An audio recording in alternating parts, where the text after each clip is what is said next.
이것도 좀 불편하고, 이 부분도 단점입니다. 이 거의 고문 수준입니다. 고문. 근데 알죠? 이거 가격이 다 용서됩니다. 자, 오늘 가지고 온 제품은 프로젝터입니다. 이게 가성비로 이제 알리에서 한 5만원 정도로 구입을 할 수 있는 녀석인데요. 이제 서브용으로 쓰려고 구입을 했다 보니까 가격 대비 적당한 성능이 좀 만족스러워가지고 카메라를 한번 켜봤습니다. 저희 집에는 거실에 TV가 98인치가 있다 보니까 굳이 이 프로젝터에 대한 필요성을 못 느꼈었거든요. 근데 이제 제가 자기 직전에 딱 방에 들어가가지고 침대에 누워가지고 한 30분을 좀 누폰을 하고 있습니다. 이게 어두운 데서 폰을 너무 많이 하다 보니까 눈도 좀 많이 아프기도 하고 손목도 아프고, 그래서 좀 넓게 크게 좀 보고 자자 싶어가지고 좀 저렴한 프로젝터를 찾게 됐습니다. 제가 좀 서치를 해보니까 최근에 이제 HY300이라고 가성비로 진짜 유명한 친구가 있더라고요. 그 친구가 좀 유명하고 이쁘기는 한데 이게 HD급 720p 해상도만 지원을 하다 보니까 좀 아쉽더라고요. 그래서 좀 더 돌려보니까 후속은 아닌 것 같고 좀 이게 더 상위 제품으로서 FHD를 지원하는 HY320이 있더라고요. 밝기도 HY300보다는 조금 더 밝은 것 같기도 하고 FHD도 지원을 하다 보니까 제가 구입을 한번 해봤습니다. 알리에서 한 5만원 후반대로 구입을 했고요. 금세 집으로 오긴 오더라고요. 이 HY300 같은 경우는 이 삼성의 풀스타일 짭이라고 할 정도로 좀 이쁘게 생겼거든요. 좀 원통형으로 좀 이쁘게 생겼는데 보는 것처럼 이 친구는 좀 투박합니다. 되게 뭐라 그러지? 러기드하다 해야 되나? 좀 투박한 맛이 있고요. 여기 앞쪽에 렌즈가 있는데 렌즈 이쪽을 돌리면 수동으로 초점을 잡을 수 있습니다. 자동이면 더 좋겠지만 뭐 가격을 생각하면 뭐 좀 이해가 되는 부분이기도 하고요. 뒤쪽에 보면 전원 버튼, 그리고 USB, 헤드폰 단자, 그리고 HDMI가 딱 이렇게 위치하고 있습니다. 이 친구의 특징은 요 회전형이 특징인데요. 이렇게 각도를 딱 조절을 할 수 있어가지고 이렇게 또 180도로 돌아가기도 합니다. 천장을 이렇게 비추기도 딱 좋고요. 이렇게 각도를 조절하기가 좀 좋은 형태로 구성이 되어 있습니다. 이것도 단점인 게 뭐라고 해야 되지? 이 한 칸 한 칸에 대한 각도의 범위가 좀 큽니다. 이렇게 각도가 안 나올 때는 이 뒤나 앞에 좀 뭘 공가서 써야 되는데 뭐 이런 얄피리한 거 살짝 이렇게 공가서 써야 하는 불편함이 좀 있고요. 그리고 또 이 친구의 단점이 이렇게 바닥을 보면 이렇게 맨맨하게 되어 있습니다. 미끄러지지 않게 좀 논슬립 형태로 이렇게 좀 재질이 되어 있는데 이게 좀 삼각대 홀 같은 게 없으니까 뭐 범용 스탠드를 꼽아서 사용할 수 없다는 게 좀 단점인 것 같아요. 전원 같은 경우는 이게 220V, 뭐 110V 다 되는 프리볼트로 되어 있어가지고 그냥 EU 플러그 선택해가지고 콘센트에 대충 꽂아서 써도 되고요. 좀 이게 헐렁한 게 거슬리면 다이소 같은데 플러그만 구입해서 교체해서 쓰셔도 됩니다. 켜보면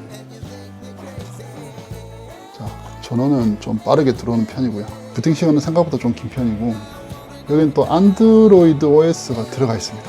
그래서 기본적으로 넷플릭스나 유튜브가 깔려 있고 원하는 OTT를 설치해 가지고 써도 됩니다. 핸드폰 미러링도 지원이 되긴 한데 이건 한 번씩 저는 좀 끊기더라고요. 조금 여유 된다면 구글 캐스트 같은 거 하나 달아 놓으면 좀 더 빠릿빠릿하게 돌아가지 않을까 하는 생각이 좀 들긴 하고요. 여하튼 핸드폰도 미러링이 되기 때문에 누폰 할 때 좀 큰 화면으로 좀 할 수 있다는 장점이 있습니다.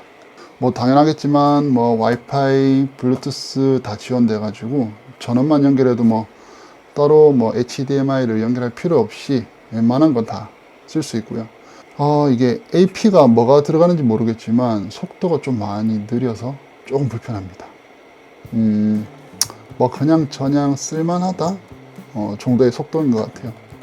이 친구가 기본으로 제공되는 리모컨인데 뭐 리모컨 모양새는 요즘 나오는 뭐 삼성 리모컨하고 좀 비슷하게 생겼죠. 아, 이게 진짜 버튼이 너무 뻑뻑합니다. 진짜 소리로 들리려나?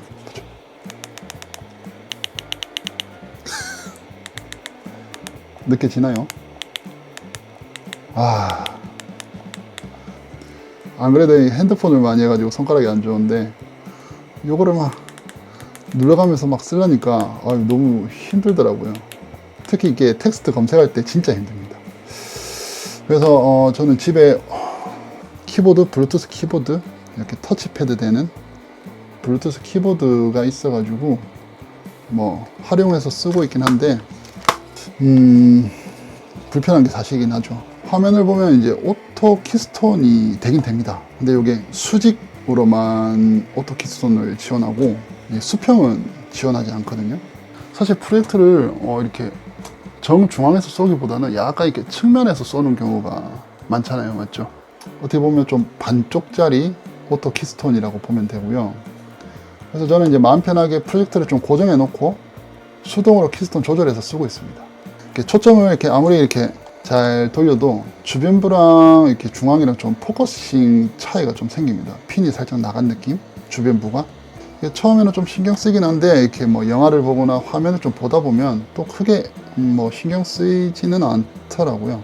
그래서 그냥 좀 쓸만하다. 이게 네이티브 FHD인지는 모르겠지만 충분히 이렇게 선명한 화질을 보여주고 있습니다. 화질은 진짜 뭐 충분히 만족할 정도로 화질을 보여주고 있고, 안시가 320으로 알고 있어요. 이게 낮에 보는 거는 사실 크게 의미가 없습니다. 뭐 안막을 치든지 뭐 블라인더를 좀 치든지 아니면 이렇게 밤에 봐야지 어느 정도 좀 볼만한 밝기라고 보면 되고요.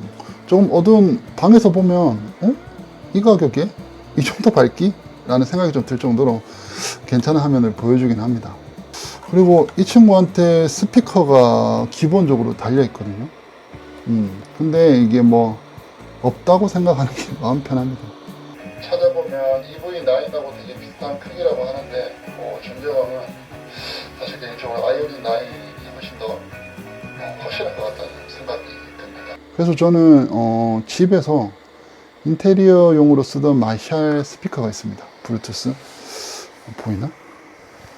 요게 지금 저희가 인테리어용으로 거의 안 쓰고 있던 녀석인데 이 친구하고 연결해 가지고 지금은 잘 쓰고 있습니다. 이 친구를 쓰면서 제일 단점으로 느꼈던 게 사실 이거 사운드가 진짜 안 좋은 거는 크게 문제도 아니고요. 사실 제일 단점은 저는 이렇게 쿨러 소리라고 봅니다. 지금 켜져 있을 때 계속 이렇게 소리가 들어갔을 거예요. 제가 일부러 켜고 녹화를 하고 있는데 들어볼까? 이게 생각보다 소리가 큽니다.